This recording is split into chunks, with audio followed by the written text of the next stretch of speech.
Hello, everyone. Thank you for joining today's webinar, The Future of PPM, brought to you by Project Objects. We'll be starting in just a moment, but first, just a couple of administrative items. Audio today will be delivered through your computers or through a U.S. dial-in number. If you have audio difficulties through your computer, please check its audio settings. We'll have time for some questions at the conclusion of the presentation, so please feel free to type any questions that you have into the GoToWebinar question panel on your screens, and we'll get as many questions answered as we can before the end. This webinar will also be eligible for a PDU from the Project Management Institute, and we'll give you the details of that at the end of the event. We'll also be recording this session, and we'll email you access details afterwards, along with the link to a copy of the slides. Finally, there are a couple of polling questions that we'll get to throughout the webinar, and we'd love your participation in those, so be ready for them as we go through. My name is James Proctor, President of First Health Consulting. First Health Consulting is a niche project management consulting firm focused on portfolio, project and program management in many industries, but mostly in the healthcare industry. And I'll be moderating today's event. Now, without any further delay, let me introduce our other speaker today, Andy Jordan. Andy is president of the Roth&Zien Consulting Incorporated, an Ontario, Canada-based management consulting firm with a strong emphasis on organizational transformation, portfolio management, and PMOs. Andy has a track record of success managing business-critical projects, programs, and portfolios in Europe and North America in industries as diverse as investment banking, software development, call centers, telecom, and corporate education. Andy, over to you. Thank you, James, and thank you everybody for joining us today. We'll try and make this as interactive and entertaining as we can. So with that said, I'm going to start off with a poll. So let me do that first off. So just give me a second here, and I'm going to launch a poll, which you should see on your screen in just a moment. So you should see that poll now live, and we're just asking how satisfied are you with your organization's PPM? And we'll give everyone a little bit of time to answer, and then I'll share the results with you. And I see the answers are starting to come in now, and I guess some interesting results, some results that I might have expected, some that maybe are a little more surprising. But still, lots of you voting. Thank you very much. That's great. And it looks as though, there we go, let's stabilize. So let me just close that now, and then I'll share that with you. So there you go. So you should see on your screen now the results of that poll, and as you can see, somewhat satisfied is the runaway winner, followed by still too new to know for almost a quarter of you. And that's not too surprising. A lot of PPM functions are still relatively new to organizations, so it takes a while to figure out, are you getting what you expected from it?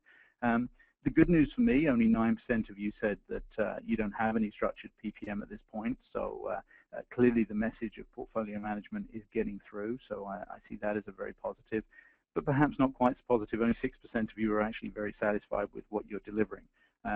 That's good in that you don't think everything is great, there's room for improvement, but clearly we'd like to see higher numbers there than we're actually seeing at the moment. So let me hide that one, and we'll get back to the slides, and I'll have another polling question for you in just a few minutes. So let me first off tell you what I'm going to talk about today, and then I'll obviously go ahead and talk about it. So a little bit of an introduction as to what we're talking about. Then we'll talk as to why now is the time to change what you're doing with PPM. I know PPM is still a relatively new concept presentations, and it's not just me saying that, but some pretty powerful people in the industry are suggesting that. And then the meat of this presentation is going to be about the three-tiered strategy that I'm suggesting is appropriate for implementing that change, focusing on IT organizations with the appropriate tools to allow them to change and better serve their client needs, and we'll talk about what that means.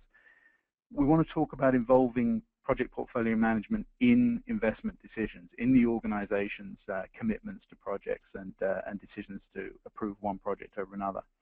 And then we want to drive portfolio management through business leadership. And that's a theme that you've probably heard a little bit before, but I want to make that a little bit more tangible for you.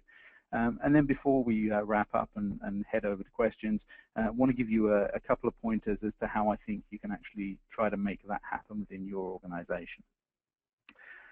So let me just give a little bit of background as by way of an introduction as to what's happening with PPM.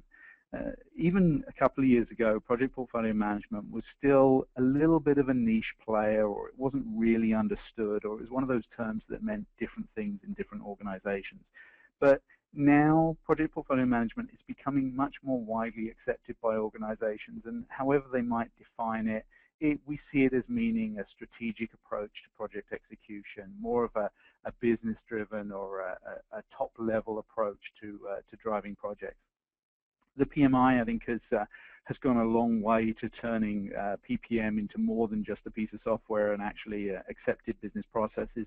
Some of you may be aware that that late last year, the PMI actually introduced its PFMP certification, its Portfolio Management Professional Certification, as the next level up from program management. So clearly, when the PMI says this is becoming important, we need a certification for this, the world's going to sit up and take notice, because certainly in North America, but also in most other places around the world, there is an awareness that the PMI drives a lot of thinking on project-related issues. So that's a key piece. And then beyond just pure PPM concepts, most organizations now, I've said many in the slides, I think it's fair to say it's most, are taking a more strategic execution approach to projects.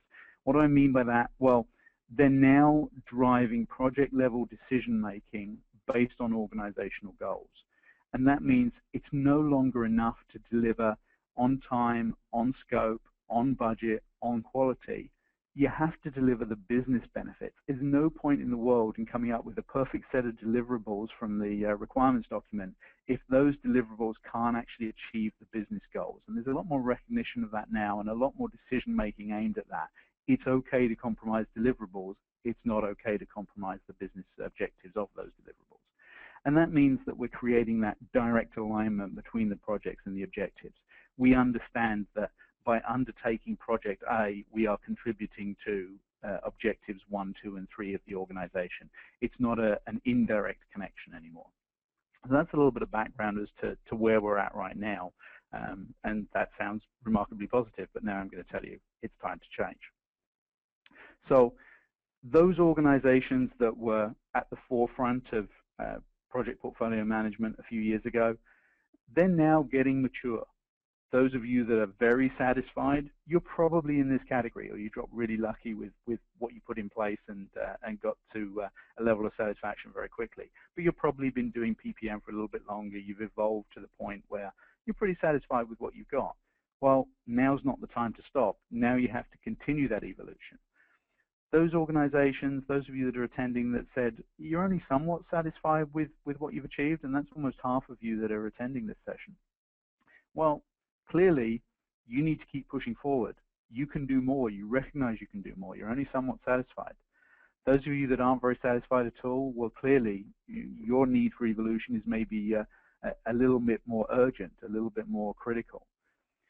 But even if you're remarkably satisfied, even if everything is great, if your competitors catch up to you, you no longer have an advantage. The benefits that you've enjoyed by being at the forefront of portfolio management will only remain if you continue to push the envelope. An organization that's not moving forwards is moving backwards, at least relatively, because everyone else is catching up to them. Just look at Apple. They have dominated their markets for the last decade or do more. They're never going to sit back and be satisfied with what they've got.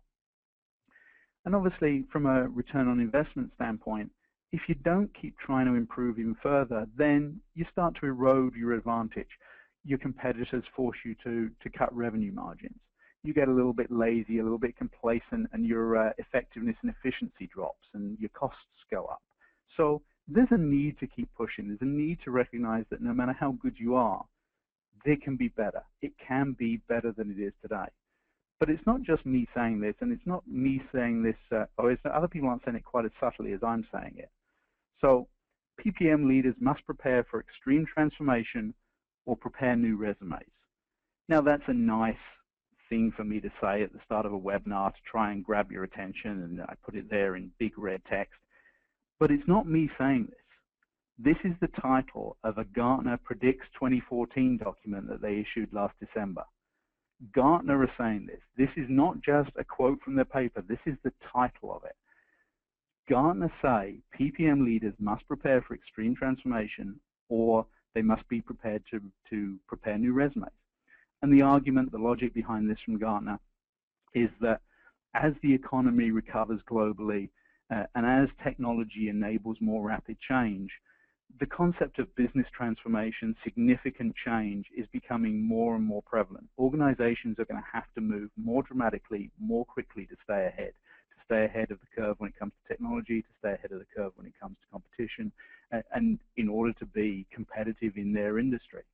Well, if you need to have dramatic transformation, you need to have very effective portfolio management. You need to be able to be dynamic, to react to changes to your environment. You need to be flexible enough to drive those changes. And if not, well, the organization is going to find somebody who can. Hence the comment there about preparing new resumes. So yes, it's a nice, dramatic, grab your attention in a webinar thing, but it's also very real. I encourage all of you to go and seek out that paper from Gartner and read it. It's a bit of an eye-opener, and if you're not preparing for change, it can be a little bit scary. So, a three-tiered strategy. First off, provide IT organizations with the tools that they need to drive greater business value. What do we mean by that? Well, IT is no longer just a shared services organization. In the last decade, we've gone from IT-controlled projects to IT projects supporting the business. Well, as we go forward, we're going to have to take more of a product-focused approach, and IT are going to be expected to pull their weight, to contribute to the business benefits of the organization. If not, CIOs are not going to be successful. They're going to be replaced by somebody who can actually drive business value. It can be an internal consultant and help the business understand how they can achieve more. Can actually be somebody who runs IT like a business, focus on effective risk management, efficient execution, recognizing that IT systems are just commodities that support the business, and really take a business-first approach to managing technology groups. That's going to become absolutely key. The second piece there, ensure that PPM is an integral part of organizational investment decisions. We can't just go through an annual planning exercise that ignores the fact that portfolio management is there. PPM has to be an integral part of that investment decision-making process. We have to consider things like portfolio modeling. What are the impacts of doing this set of projects versus another set of projects? Not just from an achieve goals and objectives standpoint, but from an organizational capability and organizational capacity. What happens if we don't load balance projects across different organizations, but skew projects in one certain area?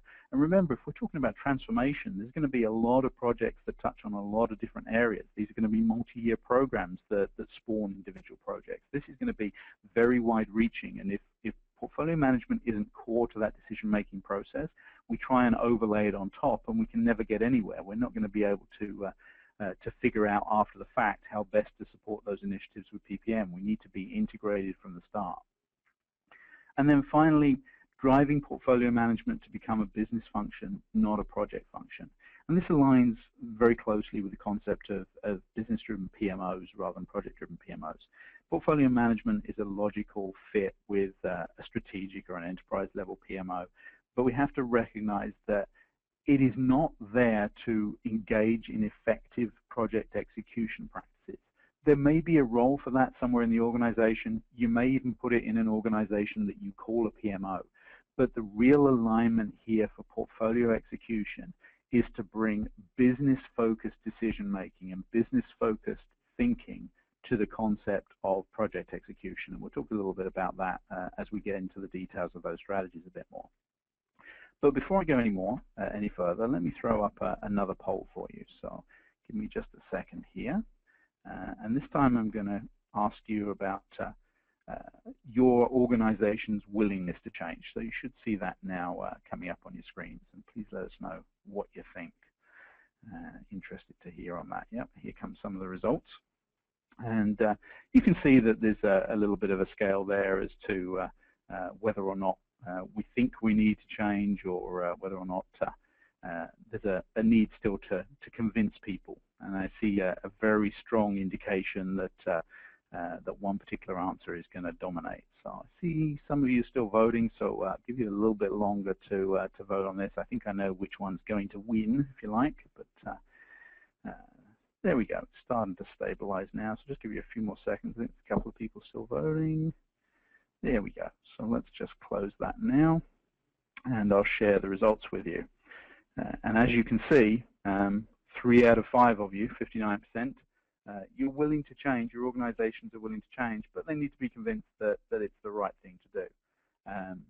Pleased that 16% of you already evolving and continue down that path. 8%, you're evolving, but you think maybe there's a little bit of a shift there, and not that many people, only 8%, either very willing or not willing on the extremes there. So that's kind of a good news story. I don't think there's too many of you there that should be scared that that things aren't going to work out well. Maybe a couple of you that maybe aren't willing to change. That might be something to think about. So let me hide that from you. We can get back to the slides. And there we go. So let's start on that first of the 3 strategies. We'll talk about tools for a little while. So we have to have an IT leadership that is capable of managing their department as business leaders. We have to recognize that it may not be a profit and loss department in IT, but it is a critical department in defining the business success. It's not just a sink where money gets lost in exciting technology things anymore. It has to be something that actually delivers value to the organization. So part of that is the concept of product lifecycle management, treating IT products, systems, infrastructures as things that need to have a maturity. They need to go through a product lifecycle. They need to have managed replacement. They need to have managed investment, so that we're always recognizing that the investment we make in them can pay back over a reasonable period of time, but that when the costs of maintaining those systems become too much, we have a way of managing them into retirement and replacing them with something else. That may be much more rapid in terms of technology than it is in a more traditional product life cycle, but the concepts are just the same, and we need to understand that as IT leaders if we're going to be able to drive the maximum value to the organization. We also have to recognize that IT leadership covers all of those IT functions. There's all that operational stuff that has to happen to keep the lights on, make sure the systems are running, make sure the backups are being done, make sure the help desk is being supported. All that kind of stuff has to happen, along with those service requests, those small sort of 1-2 day or maybe only 1 or 2 hour requests to make minor changes, plus the project support that IT has to do, whether it's an IT project or whether or not it's an IT element to a much larger business project. And clearly there's going to be a lot of that in the business transformation that Gartner talks about. And only when all 3 of those different types of elements are working together and being managed effectively can really the business make sure, really IT manage sure that they're adding benefits to the business. They're actually driving value to the business. We can't focus on one at the cost of the other.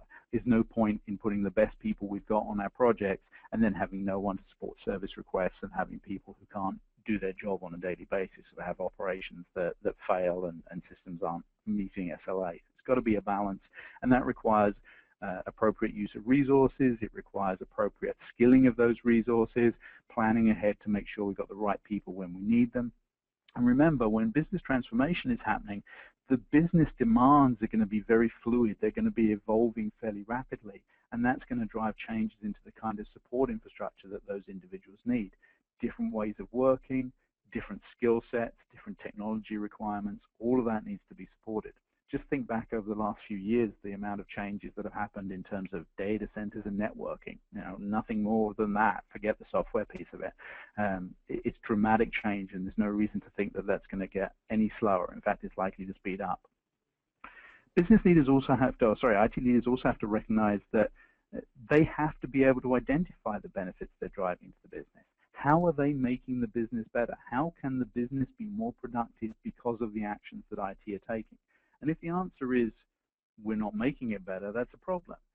The bigger problem, and perhaps the more common problem, is that the answer is I don't know.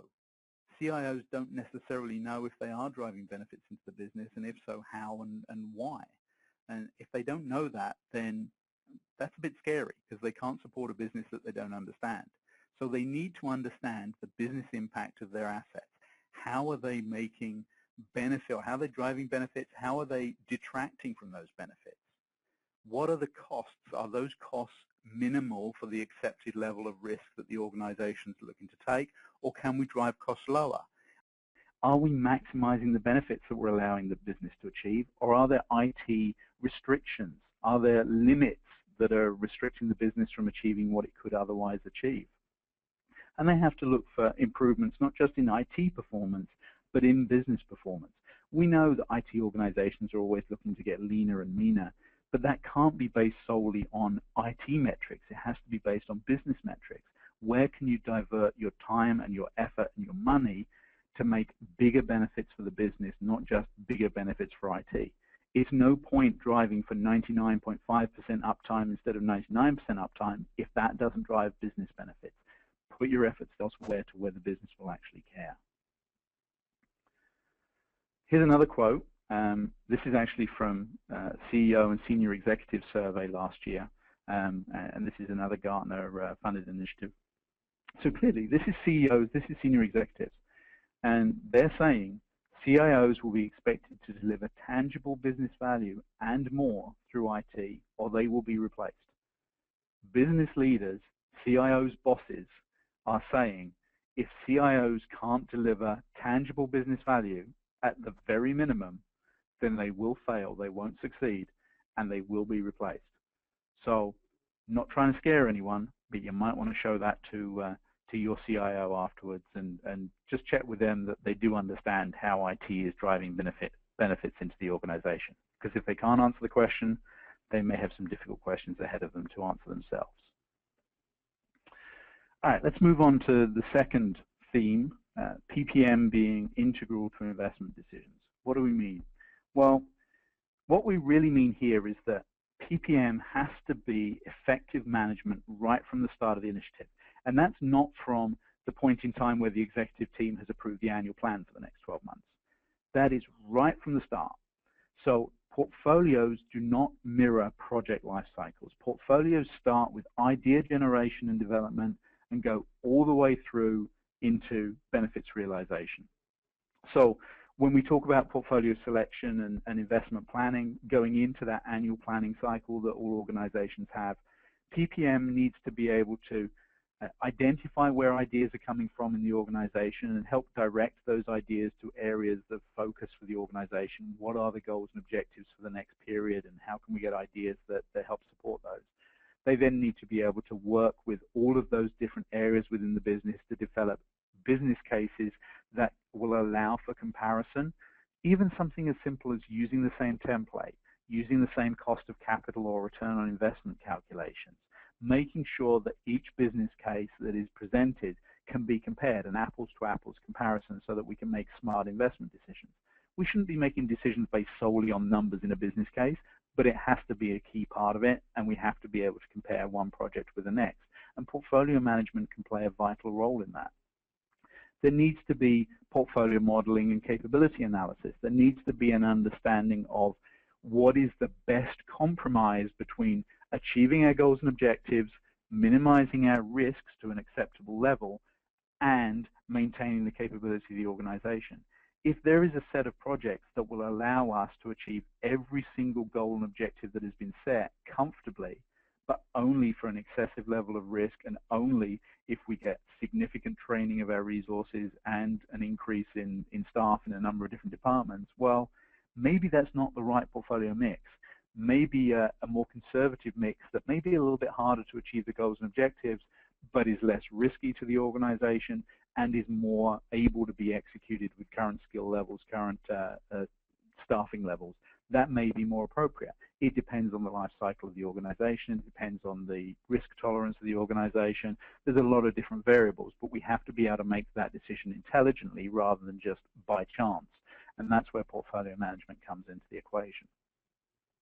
Continuing that thought, PPM is the vehicle for portfolio execution, so it must understand the business drivers. As projects start to execute, as projects become real deliverables, we're going to have to make a number of decisions as variables come into play, as we miss targets, as benefits being realized are not the same as benefits that we planned. And we need to make decisions that understand that from a portfolio standpoint, not just from a project standpoint. We are driving decision-making on one project based on the goals and objectives of the entire organization, not simply on the goals and objectives of that project. Sometimes we may kill perfectly good projects because those resources can be diverted to areas of the portfolio that are capable of delivering a larger contribution to the goals and objectives. It's not a reflection of the project, it's a reflection of the fact that the decision-making is being made for the portfolio's benefit, not just for the project's benefit. And that's a very different way of thinking, but it's very, very important. And that second minor bullet point there, we need to ensure alignment with the organizational goals. It's okay to miss a specific project deliverable if that means that we can achieve the organizational goals. There's no point in being focused solely on what comes out of an individual project if that can't contribute to the goals and objectives of the organization. Finally here, PPM needs to be the communications hub between leadership and execution.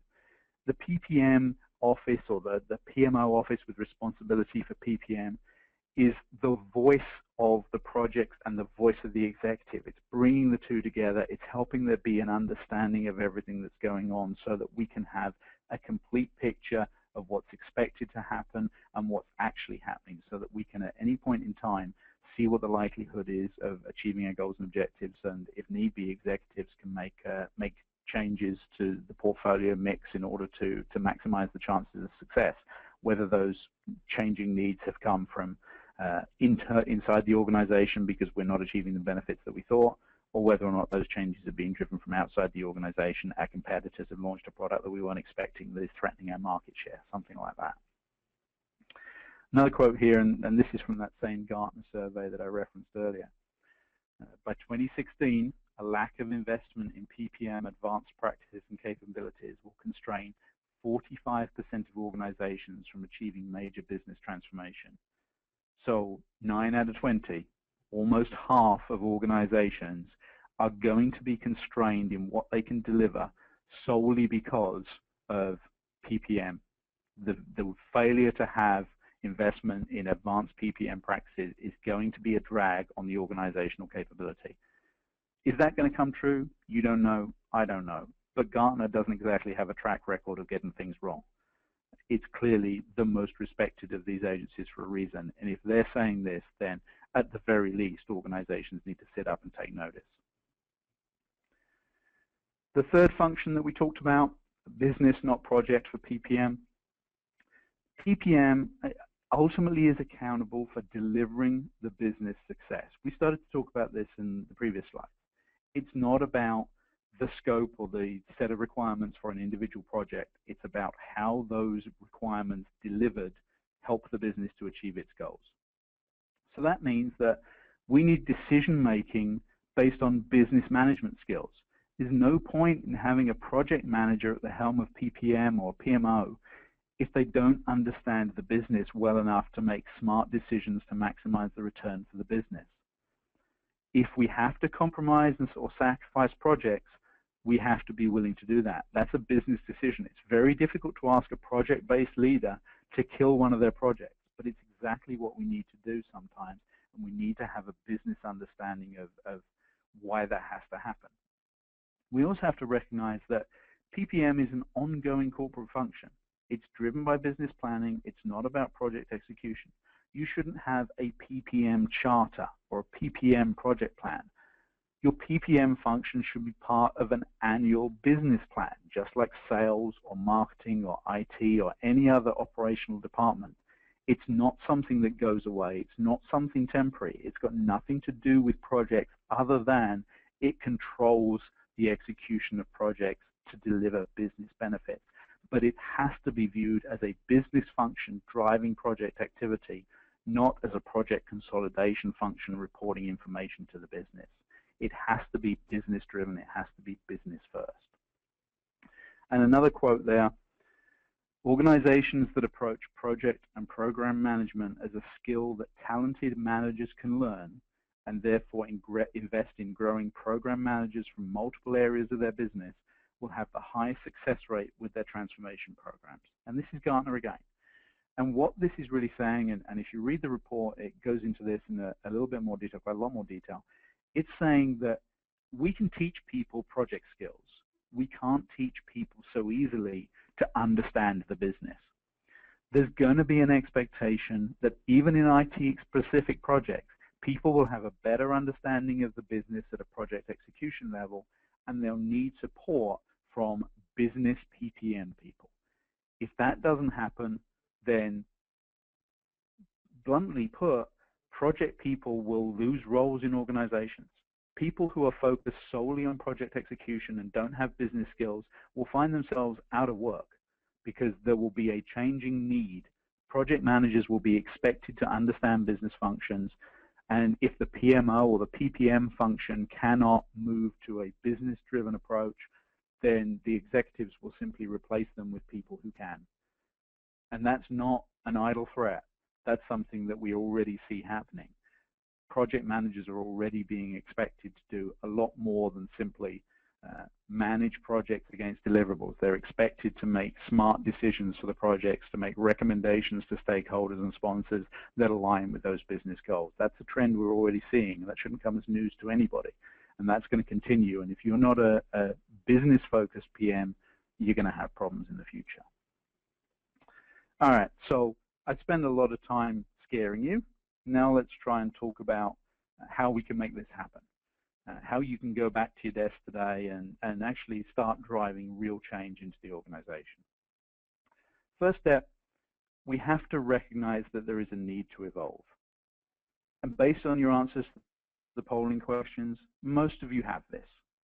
There's not that many of you that said, yeah, you know what, we think things are pretty good.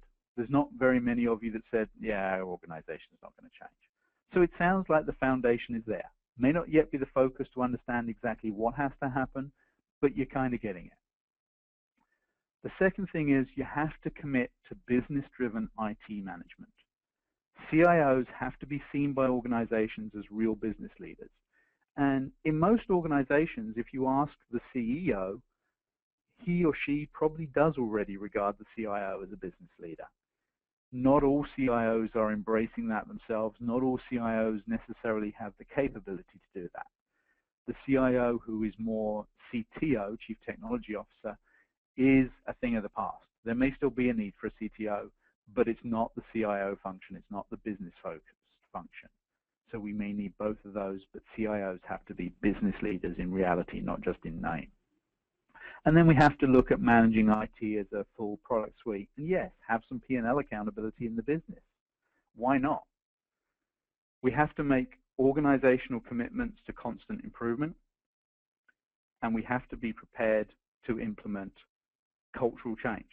We have to have patience and perseverance. Oops, sorry, let me go back. Sorry about that. There we go. Let's try that.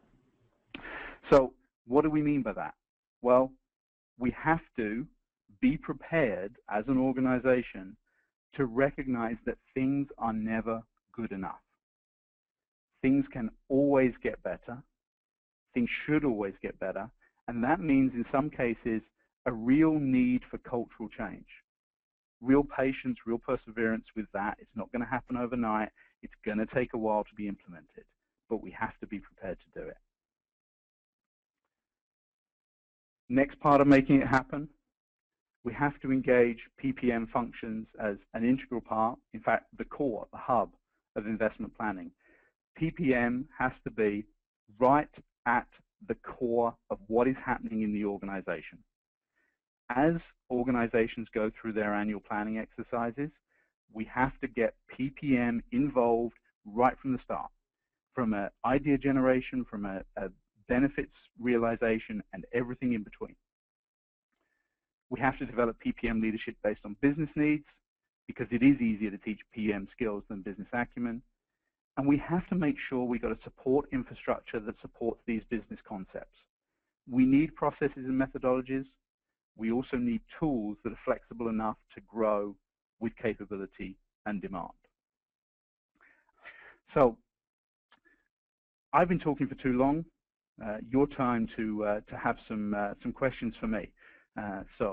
James, do we have any questions yet that have come in from our audience? Yes, sir. We've already got a number of questions, and the first question that we have for you is, what is the fastest way for IT leaders to add business value? Well, I wish it was that easy. I wish it was a nice, simple approach. It's going to vary to some degree from one organization to the next, but the first thing that I think CIOs need to do is just talk to their executives. Talk to their CEO or whoever it is in the organization that they're communicating with and say, how are we serving you? How is IT making your life better? And if the answer is, well, you're not, well, then there's an opportunity to make things better right there. It's something that a lot of CIOs take for granted. They just assume that they're supporting the business because well, the systems run, and when people ask us to support new projects, we do that. And they don't necessarily think about how they can actually be proactive drivers of change. So I think for a lot of CIOs, it's a willingness to have a conversation with the business to say, how can we better serve you? It also needs to be a willingness to offer suggestions. Don't just be the people who sit there and wait for them to be asked questions.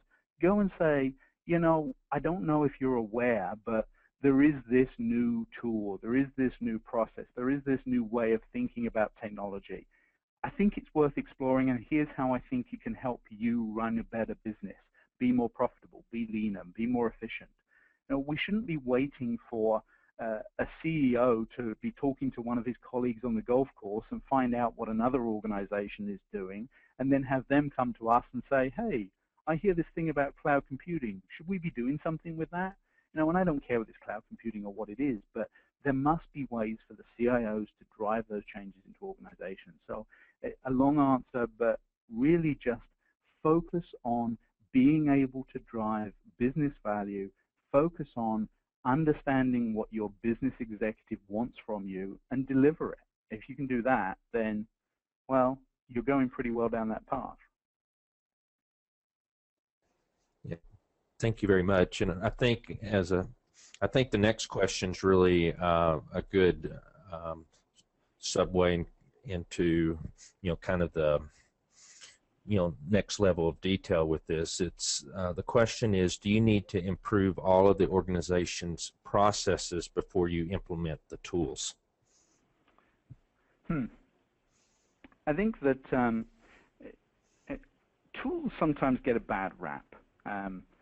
There's a tendency sometimes to think that tools are just being sold by software vendors to make their own profits, and they don't really care about how organizations actually use them, and that's horribly unfair. But we also have to recognize that the tool is only as good as the weakest link. So you need to have an understanding of what processes you want to do. You have to have an understanding of how you want to leverage the tools, how the tools need to fit in with your way of working.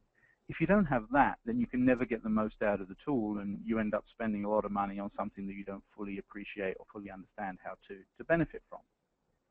I don't think that you need to have every single process absolutely perfect. I think you do need to recognize what your processes are capable of achieving, what your processes are apparently struggling with. And if you can do that, and you can invest in a tool that can partner with you and grow with you, you shouldn't have too many problems. There's a lot of organizations today, a lot of software vendors that offer tools. And clearly, we're talking here on behalf of Project Objects, and Project Objects tool is fantastic at growing with customers.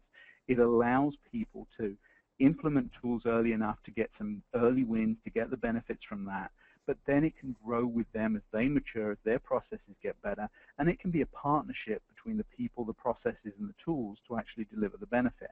You need to have the right people, the right attitude in place. You need to have some foundation processes, but we don't need to get everything perfect before we start looking at how tools can help. That's just relying on spreadsheets for way too long. Thank you very much. And also have several other questions. Kind of on another topic within PPM, could you explain the role of change management inside the IT area? This is change management is actually a very interesting area right now. The PMI, the Project Management Institute, issued a thinking paper or some thoughts on the subject last summer, which was received in different ways by different audiences. Let's put it that way. I think that organizations, PMI and corporate entities need to recognize that change management in and of itself is a very, very complex discipline. We like to think about change management in an IT context or managing systems changes. But as organizations become more focused on business transformation, change management is going to take on a much more significant meaning. We're not just changing systems now. We're actually changing entire organizations, including systems. And yes, there's change management elements to that, from a business planning for the conversion all the way through to systems management of code deployments. But change management is going to become a much bigger part of all organizations going forward in terms of preparing the organization for change, implementing the change, following up on what's happened as a result of those changes, and refining things. And change management as a discipline needs to cover everything from preparing the staff all the way through to actually managing the outcomes for this, and dealing with people who perhaps are uncertain, dealing with systems that need to be retired, and everything in between. And IT change management is not going to be a standalone function. It's going to be part of that larger change management piece, which in turn is going to be aligned very closely with the portfolio management piece. Clearly, change management is just as big a part of business transformation as is new business processes, new computer systems, whatever it might be. Okay, very good. And another question we have, I think that, obviously there's been a lot of good points, and, we went through, kind of what the future of PPM looks like. But if you're in an organization that doesn't actually utilize PPM, how would a person actually get started with that? And is there a good scenario or an example to do and show stakeholders that basically to prove that there's value in PPM? So basically what I'm saying is there how would we go about getting started, and how could we actually prove to leadership the value of PPM? Sure. So I think that most organizations now have recognized that PPM is something that is worth pursuing. And much as I might like to think that it's all because I've been saying PPM is a wonderful thing for the last few years, but realistically, it's not. It's because the world is saying PPM works. If people don't believe you, if your bosses don't believe you, well, they can go and find Google, and Google will tell them of all these different success stories. But none of that matters for one individual organization if they don't believe in it themselves. And what I would say is that PPM doesn't have to be just a set of processes and just a set of tools. PPM can be an attitude. It can be a way of thinking. It can be an approach to projects. Even something as simple as saying, we're going to be more strategic in how we approve our projects. We're going to make sure that not only do our projects align with our goals and objectives on the day that we approve them in our annual planning session 2-3 months ahead of the start of the year, we're actually going to make sure that that alignment is maintained as projects start to deliver. We're going to make sure that the benefits that we expect to happen are actually the benefits that are happening. Something as simple as that starts you down the journey of PPM. And I can't believe that there's too many organizations who will think that it's a bad thing to start holding projects accountable for delivering the business benefits that they're expected to deliver. So many organizations in the past have just approved projects on day one or during the annual planning, and they're expected to achieve a certain amount of benefits, and that's why they get approved. But then when it actually comes down to it, no one actually checks to make sure that that benefit is actually delivered. And if we can get past that, then we're demonstrating some fairly significant benefits to PPM, and that alone is worthwhile. Very good. And then, kind of maybe along the same lines, but a little bit deeper dive is, what is the best PPM maturity model available in the market now? Are there any PPM maturity models? Yeah, there's quite a few models out there. What I would say is that rather than recommending a particular model, I would say that the best model is the one that your organization believes in. And I would go further than that and say, be realistic about the type of maturity that you're looking for. There's a lot of organizations that insist on viewing maturity as a journey to the top.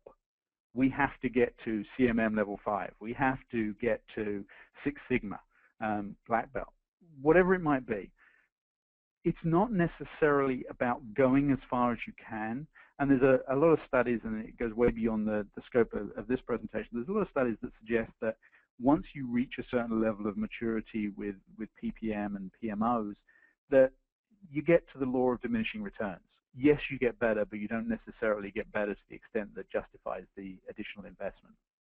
So I'm not trying to avoid the question, but I guess I am avoiding the question. But don't look for a specific model. Have a look at what models might be out there, or come up with your own model that identifies for you a journey through from where you're at right now, whether that's completely ad hoc, no structure, through to some basic structure and processes, the creation of a PMO that is focused on strategy, whether or not you call that an ePMO or strategic PMO, or whatever name you want to give it, doesn't matter, through to processes that are repeatable and scalable, through to the implementation of an effective continuous improvement process. And however far you want to go with that, and whatever levels of maturity you want to brand that with, I would stick to something that your organization is comfortable with, and recognize that it's not about going as far as you can, as quick as you can. It's about finding an appropriate level for the business needs that you have. Okay, very good. Another question that we have is, how do you create a balanced portfolio when you have more to do than what you can afford to sustain and transform the business? And one of my thoughts on that is, at least in these exercises with determining which projects to include in the portfolio, you go through a prioritization exercise to see what would bring the most value. You obviously cannot, most organizations don't have a open checkbook, so you do have to go through the process of prioritization. But I'll kind of let you kind of run with that, Andy. Yeah, I think that's right. And no organization in this day and age can spend money like it's going out of fashion. Everyone needs to be careful with their investments. However, not every organization recognizes that they need to get the maximum return from those limited investments. In fact, most organizations, well, that's unfair. Some organizations don't even recognize that they've got limited investments. I don't know the particular situation from this person's question, but a lot of organizations have a disconnect between what executives think an organization is capable of executing on and what the organization is actually capable of executing on. It's all very well to approve 83 projects for a year, but if the bandwidth of the organization only allows for 48 projects to occur, then you're living in a fool's paradise. You're never going to be able to deliver on what you expect. And if by some miracle those 83 projects do get delivered, then the level of quality will probably be horrible. The level of risk that the organization has accepted is probably going to be truly scary if they recognize what that risk level was. So to my mind, the most fundamental element in that situation that PPM can bring to the table is an awareness of what the organization can actually support. If there are too many projects being approved and we can't do everything that we're expected to do, the executive need to hear that, and they need to hear it with objective, quantifiable data that demonstrates that. If an organization is cutting corners everywhere just to do more, then the organization, the executive, need to understand the level of risk that they're accepting in their organization, and I suspect that it may not be conscious acceptance, and if they were aware what those risks were, they may not be so happy with it. It's something that a lot of organizations struggle with, that the execution levels of the organization don't want to tell the executives that they're being asked to do too much, they just try and do it, or the executive levels don't understand and appreciate just what it takes to deliver on some of these things, and there are unrealistic expectations set. And before you can get that balanced portfolio, you need to get recognition and understanding of what the organization truly can achieve in order to get a return on its investment.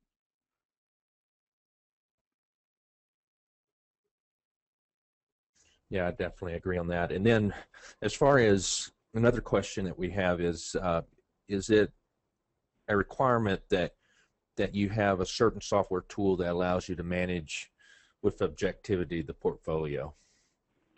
I don't think I would ever say that you can't do it without a software tool. What I would say is that life becomes a lot easier if you have a tool that can support you. Any of you that have worked in the past with some kind of simple Excel-based tool, you've probably found that very rapidly life grows to the point where Excel is no longer a good tool to manage it. There's a better way to do it, and you end up spending a lot of time just managing the tool rather than trying to manage the business. And I think that's the situation with a lot of PPM scenarios. Organizations feel that they're not ready, whatever that means, for a proper PPM tool. And so they try and manage it using project management tools, using Excel, using existing reporting functionality that you've got, and you end up with data in 20 different places, none of which is consistent. No one's really sure which is accurate and which isn't. And you can't make smart business decisions because you can't trust the data that is generating the information driving those decisions. I think that it's a lot easier for organizations if they use a tool, and those organizations that think they're not ready for a tool should maybe just sort of take a look at what's out there on the market today, because I think you might be surprised not only how accessible the tools are, but also how powerful they are out of the box and how easy they are to configure in such a way that they can grow with you as you mature. So it's not a case of outgrowing a tool and having to move on to another one. You can actually find a tool that truly partners with you when you first start out and doesn't overwhelm your employees, but doesn't get to the point where your capability has gone beyond the tool within just 18 months or so. So take a look at what's out there. Take a look at how available and accessible it is. Pricing models, hosting models are truly making it available to the masses now, and there's no reason why you can't leverage those tools to help you be more efficient.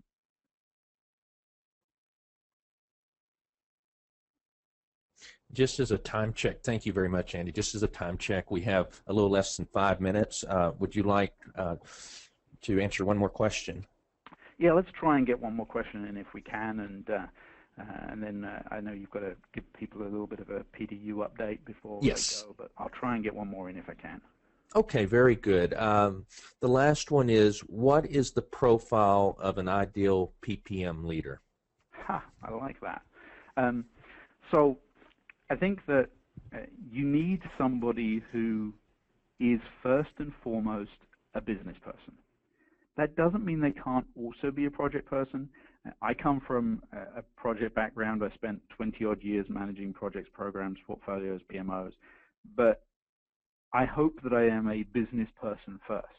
I am somebody who understands the needs of business and how projects need to support that. And that's the kind of person you need supporting PPM. Somebody who gets why the function exists for the organization, recognizes that the organization exists solely to achieve its goals and objectives, to make more money, for its shareholders, for whatever it is. And yes, it's a little bit different from a public sector or a not-for-profit sometimes, but still the fundamentals remain the same. We have to deliver effectiveness and efficiency. So that's what you need first and foremost.